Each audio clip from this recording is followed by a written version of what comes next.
Coke എന്ന് പറയുന്ന ഒരാളുടെ റിവ്യൂ ഇവന്റ് കണ്ടു. എന്താ ഉറക്കം വരുന്നു. അതായത് നെഗറ്റീവായിട്ട് തോന്നി അതങ്ങനെ വരൂ, അതങ്ങനെ സംഭവിക്കൂ. കഴിഞ്ഞപ്പോ എനിക്ക് നമ്മുടെയൊക്കെ പടത്തിന് എത്രയോ പടങ്ങളിൽ നെഗറ്റീവ് റിവ്യൂസ് ഞാൻ കേട്ടിട്ടുണ്ട്, അനുഭവിച്ചിട്ടുണ്ട്. ഷൺമുഖന്റെ കന്നിക്കാഴ്ചയൊന്നുമല്ല, പക്ഷെ എവിടെയോ ഉള്ളിലൊരു നീറ്റല്. അപ്പോ ഞാൻ അദ്ദേഹത്തെ വിളിച്ചു.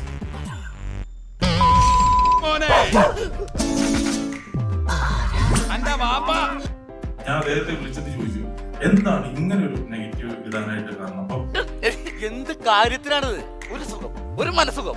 അവൻ തന്നെ പറഞ്ഞു, എന്റെ പൊന്നുമായി തിയേറ്ററിൽ ഇരിക്കുന്നവർ മുഴുവൻ ചിരിക്കുന്നുണ്ട്, എനിക്കിത് ചിരിക്കാൻ പറ്റുന്നില്ല. എന്റെ അവസ്ഥ മനസ്സിലാക്കാതെ സാർ രാവിലെ ജോക്ക് അടിക്കുന്നല്ലോ സാർ, എനിക്ക് ചിരിക്കാൻ പറ്റുന്നില്ല സാർ. അപ്പൊ പുള്ളി പറഞ്ഞു, ഞാനിപ്പോ അങ്ങനെ പറഞ്ഞാൽ എന്താ, ഇപ്പൊ നിങ്ങൾക്ക് സന്തോഷമായില്ല? സന്തോഷായല്ലോ. പിന്നെ ഇപ്പൊ ഏതായാലും ഞാൻ പറയുന്നത് തന്നെയല്ലല്ലോ ശരി. ഇപ്പൊ ജനങ്ങളെല്ലാരും എന്നെ ഇപ്പൊ തിരിച്ചു തെറി പറയുന്നുണ്ടല്ലോ.